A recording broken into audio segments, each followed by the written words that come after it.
Tengo este filtro pasabajas RC, aunque podría ser pasaltas o cualquier circuito que cambie según la frecuencia. Y me gustaría justamente analizar cómo se comporta en el dominio de la frecuencia con un diagrama de Bode. Empecé automatizando la escala de tiempo y voy a ver su comportamiento justamente en el tiempo, iniciando en 1 Hz. Al medir voltaje de entrada y salida, las señales se solapan, indicando que el filtro está dejando pasar la señal. Ahora, al cambiarla a 10 Hz, el comportamiento es prácticamente el mismo.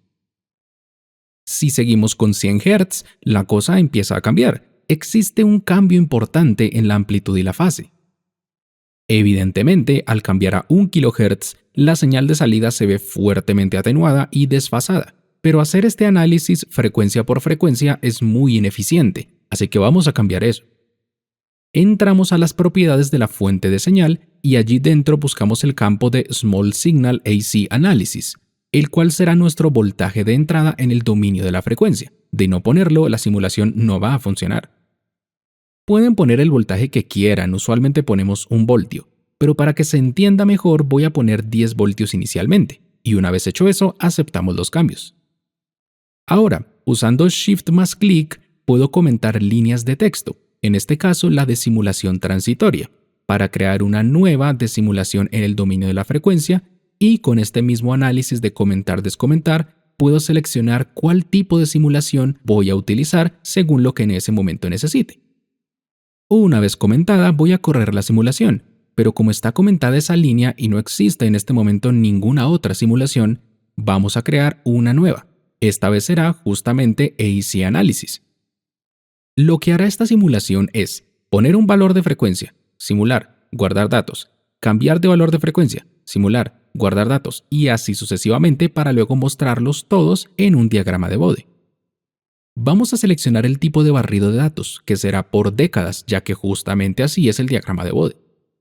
Ahora sigue el número de puntos por década, y mientras mayor sea, mayor cantidad de datos tendremos. Yo recomiendo usar entre 1000 y 10.000 puntos. Por último, tenemos la frecuencia inicial y final. Digamos que quiero analizar desde 1 Hz hasta 10 kHz. Y una vez terminado esto, damos clic en OK. Al correrse la simulación, vemos que en el eje horizontal está la frecuencia desde 1 Hz hasta 10 kHz y está separado por décadas en una escala logarítmica típico de un diagrama de Bode. Al ver la señal de voltaje de entrada aparecen dos ejes verticales, uno a la izquierda en decibeles y otro a la derecha en grados. Lo que vemos en este momento es una línea continua sobre 20 decibeles y 0 grados, ya que se asume que el voltaje que entrega esta fuente no depende de la frecuencia, es ideal, y es de 20 decibeles porque recuerden que el eje vertical del diagrama de Bode es una ganancia, y LTSpice toma la entrada como 1 voltio. Entonces, al medir una señal de 10 voltios como configuramos antes, la ganancia sería 20 logaritmo base 10 de la salida sobre la entrada, es decir, 10 voltios sobre 1 voltio y eso da 20 decibeles. Si ahora mido el voltaje a la salida del circuito, tenemos el comportamiento típico de un filtro pasabajas, donde conforme aumenta la frecuencia, la ganancia disminuye. Pero observen que apareció un trazo punteado. Este será la fase, porque recuerden que estos filtros también afectan la fase de la señal. Si no les interesa ver la fase, pueden dar clic derecho sobre el eje de fase y luego dar clic en Don't Plot Phase. Ahora, para encontrar la frecuencia de corte, ampliemos esta ventana por aquí y vamos a activar los dos cursores sobre el trazo. Esta ventanita que sale por acá la vamos a poner cerca, la necesitaremos. Como este es un filtro de primer orden, recordemos que su frecuencia de corte se encuentra donde la ganancia en frecuencias medias cae 3 decibeles. Posicionamos el primer cursor sobre la ganancia en frecuencias medias, en este caso sería en 1 Hz, donde el condensador aún no ha actuado y el filtro tiene su ganancia máxima, y el otro cursor lo vamos a arrastrar sobre el trazo buscando la frecuencia de corte. Si pongo el cursor 2 por aquí, me dice que el primer cursor está en 1 Hz y que el segundo cursor está en otra frecuencia, pero además aquí al ladito me calcula la resta de decibeles entre los cursores, así que solo debo mover el cursor 2 hasta que la resta sea lo más cercana a menos 3 decibeles, digamos por aquí.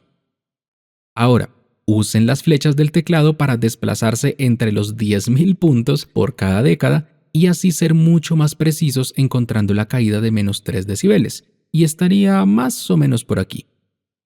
Finalmente, leo en qué frecuencia se encuentra el cursor 2, ya que ahí es donde ocurrió la caída de menos 3 decibeles.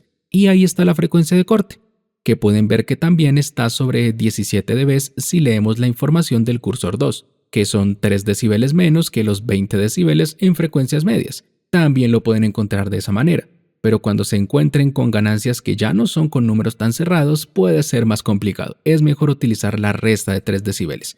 Y eso es todo por hoy. Nos veremos en próximos videos. Adiós.